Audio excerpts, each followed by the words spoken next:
Salvador Dali. Rien que le nom, et on a tout de suite des images folles qui nous viennent en tête, pas vrai? Ses moustaches, bien sûr, les montres molles, tout cet univers où la logique semble avoir pris des vacances. C'est clair, c'est l'un des artistes les plus connus du XXe siècle, mais aussi peut-être l'un des plus compliqués à cerner. Et derrière le personnage, eh bien, il y a une histoire, mais une histoire absolument fascinante. Alors, la question qui revient tout le temps, c'est celle-là. C'était qui vraiment Dali? Un génie visionnaire, un maître dont l'excentricité était juste la porte d'entrée vers son subconscient? Ou alors, un provocateur de génie, un maître du marketing avant l'heure, pour qui sa plus grande création au fond, c'était lui-même? C'est un peu le mystère qu'on va essayer de démêler aujourd'hui. Bon, avant toute chose, il faut remettre les pendules à l'heure, si j'ose dire. Dali, c'était d'abord et avant tout un peintre. Et quel peintre? Un technicien hors pair d'une précision quasi chirurgicale. Le genre d'artiste qui vénérait les grands maîtres comme Raphaël, et ça se voit dans sa peinture. Mais ce n'était pas que ça. Dali, c'était aussi un écrivain. Il a passé sa vie à écrire. Que ce soit son autobiographie, des essais, il a vraiment utilisé les mots pour construire sa propre légende, pour se sculpter lui-même. Et puis, évidemment, le cinéma. Ses collaborations sont juste mythiques. Que ce soit avec Louise Buñuel ou même Hitchcock, il a réussi à mettre ses rêves et surtout ses cauchemars sur grand écran. Ça a laissé une trace indélébile dans l'histoire du cinéma, c'est certain. Et enfin, la dernière facette, et pas des moindres, c'est le mégalomane. Et attention, c'est lui-même qui le disait, qui le revendiquait. Et ça, c'est super important pour le comprendre. Parce que chez Dali, l'artiste et le personnage public sont inséparables. Ils se nourrissent l'un l'autre jusqu'à fusionner complètement. Ok, maintenant qu'on a posé les bases, pour vraiment comprendre le personnage, il faut retourner en arrière, tout au début. On part pour Figueras, en Catalogne, sur les traces de son enfance. Une enfance marquée par un drame qui va tout conditionner. Cette phrase, elle dit tout. C'est vraiment la clé de sa psychologie. Faut imaginer la scène. Dali naît 9 mois, jour pour jour, après la mort de son frère aîné. Un frère qui s'appelait aussi Salvador. Et quand il a 5 ans, ses parents l'emmènent sur la tombe de ce frère et lui assènent qu'il en est la réincarnation. Le choc que ça a dû être. À partir de là, toute sa vie sera guidée par une seule obsession. Prouver qu'il existe par lui-même, qu'il n'est pas juste le remplaçant. Prouver qu'il est unique. Alors, forcément, quand il débarque à Madrid pour ses études, le personnage est déjà là.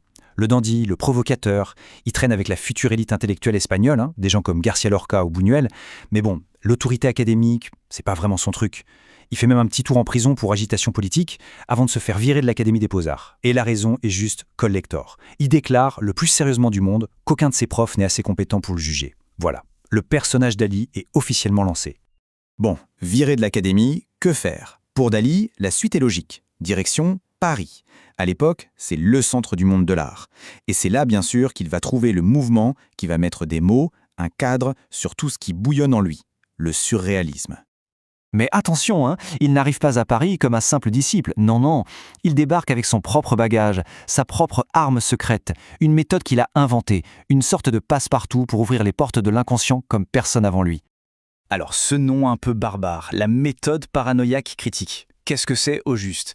Eh bien, en gros, c'est l'art de maîtriser son propre délire. Dali, il ne s'asseyait pas en attendant passivement l'inspiration ou les rêves, non.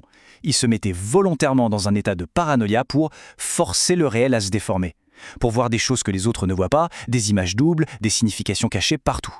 Et une fois qu'il avait ses visions, il les peignait avec une technique ultra réaliste. C'est un processus actif, contrôlé de A à Z.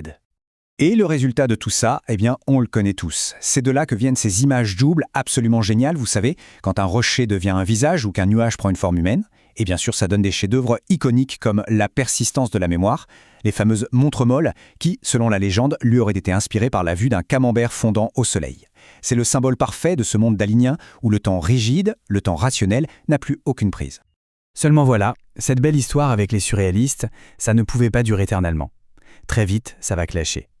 L'ego Dali, ses ambitions et surtout son rapport à l'argent, tout ça va entrer en collision directe avec les idées du groupe.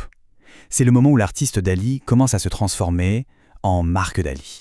Le clash, il est d'abord idéologique. D'un côté, on a les surréalistes, menés par André Breton, qui sont très engagés politiquement, proches des communistes. De l'autre, on a Dali, et lui, la politique, ça le laisse de marbre. Il se dit apolitique. Et pour couronner le tout, il les provoque en s'intéressant à Hitler. Non pas par adhésion politique, mais comme un sujet de fascination, un objet pour son délire. Ajoutez à ça un amour de l'argent de moins en moins discret, et le cocktail devient explosif. La rupture était écrite. Et le point de non-retour, c'est quand Dali part à la conquête des États-Unis et y trouve le succès et la fortune. Pour André Breton, c'en est trop, c'est une trahison. Alors, il lui donne un surnom, une anagramme parfaite faite avec les lettres de Salvador Dali. Avida dollar, avide de dollars. La pique est violente, mais Dali, loin d'être vexé, il adore, il trouve ça génial et il l'adopte. Ça y est, il est le surréaliste le plus célèbre de la planète, mais il a claqué la porte du groupe. Après ces années de triomphe américain, Dali va encore prendre tout le monde à contre-pied. En 1949, il décide de rentrer en Espagne. Mais pas n'importe quelle Espagne, l'Espagne du dictateur Franco.